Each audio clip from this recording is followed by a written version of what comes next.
Well, countdown as this week 7 gets underway. There's Cam Ward, the #1 overall pick, getting set to host New England today with his new head coach, his interim coach, Mike McCoy, who was a head coach for 4 years in San Diego and takes over this week as the Titans struggle. Adam Schefter, it is that time of year where we start talking about coaches and their job situations. Yes, Greedy, that's correct. This was a tumultuous week in the National Football League. We saw the first head coaching change, the Titans firing Brian Callahan and replacing him with Mike McCoy in a week in which Mike Vrabel, who's led the Patriots to 4 wins, as many as the Titans have since Tennessee fired Vrabel, is coming to town with the Patriots. And there are people around the league who believe that the timing of this move had something to do with the fact that Vrabel was coming to town and the owner did not want to see Brian Callahan go up against Mike Vrabel. Now they bring in Mike McCoy. There'll be a lot of changes today, including simplifying the offense for the #1 overall pick, Cam Ward. Much like the Buffalo Bills did for Josh Allen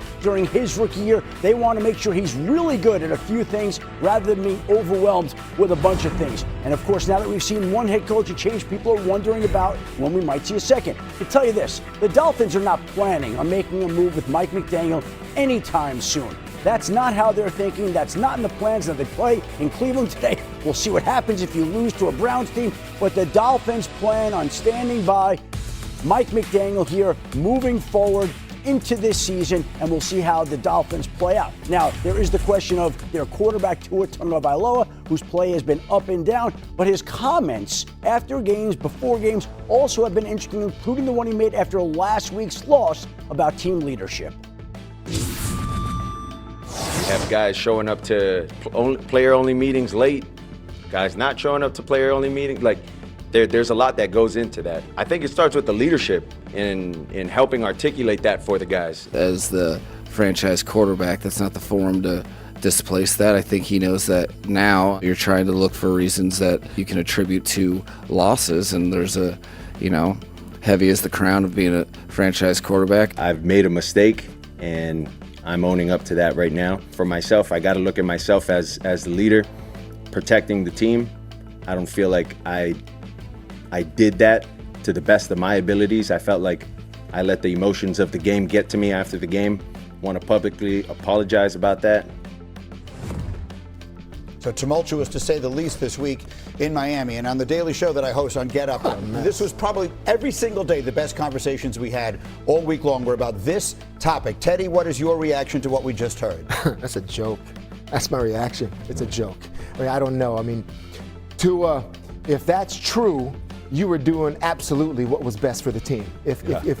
Because I feel like he's not getting a good example of what leadership is. Okay, Tua comes from Alabama, right? He had Nick Saban there leading, probably let Nick do a lot of it. So he comes to the National Football League and probably still needed to learn how to be a leader. And I just don't think Mike McDaniel is the best example of it.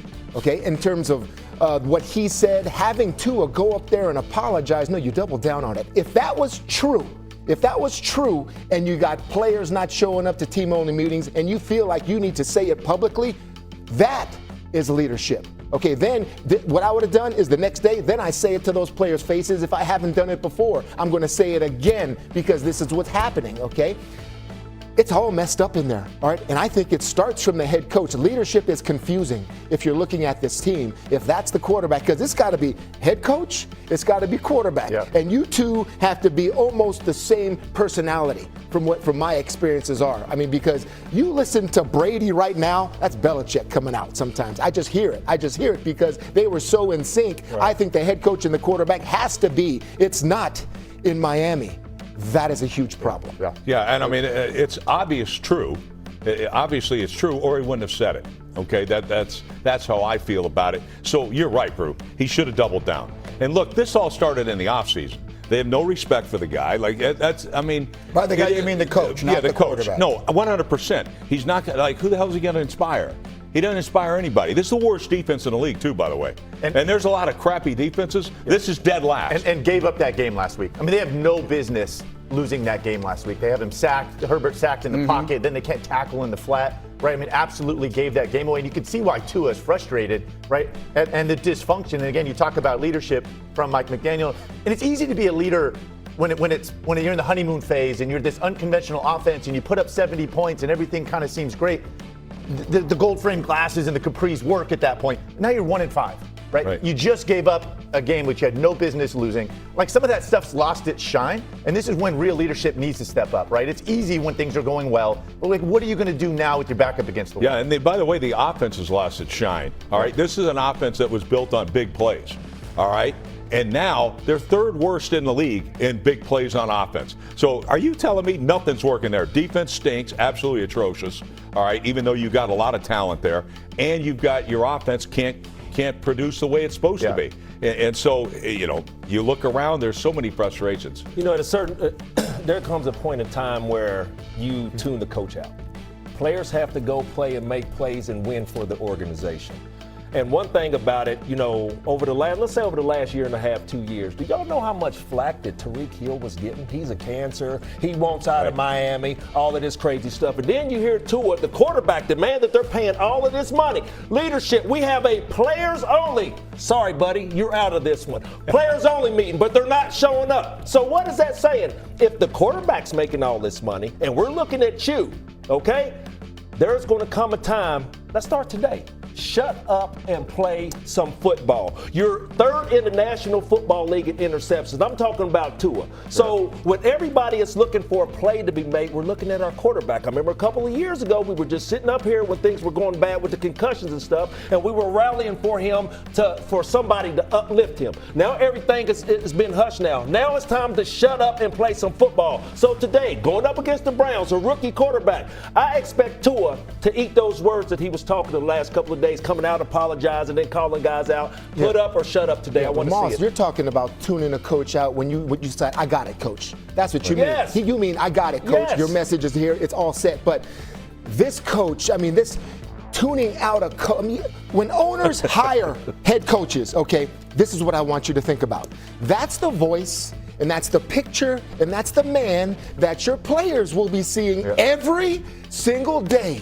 At 8 in the morning, all the way to 6 when they leave. He speaks to them in front of them, at practice, in the meetings, all the time. You want that in front of your players? Look at that picture. Is that the one that you want leading your franchise? Okay, that's what you got to think about, because that kind of picture, I'll just be honest with you, I don't see it with Mike McDaniel.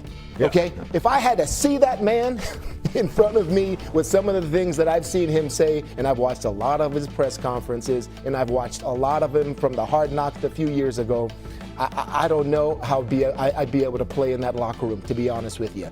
The man that I want leading me that's going to take you to championships is someone that's the exact opposite of that man in Miami. As Shefty said, it does not feel as though it's coming to an end that quickly, but it certainly could be headed in that direction. I want to mention also that game today could be significantly impacted by weather in Cleveland. We're looking at significant wind, 24-mile-an-hour winds, and a lot of rain for Tua's Dolphins taking on Dylan Gabriel's Browns. Two other notes on this game, gentlemen.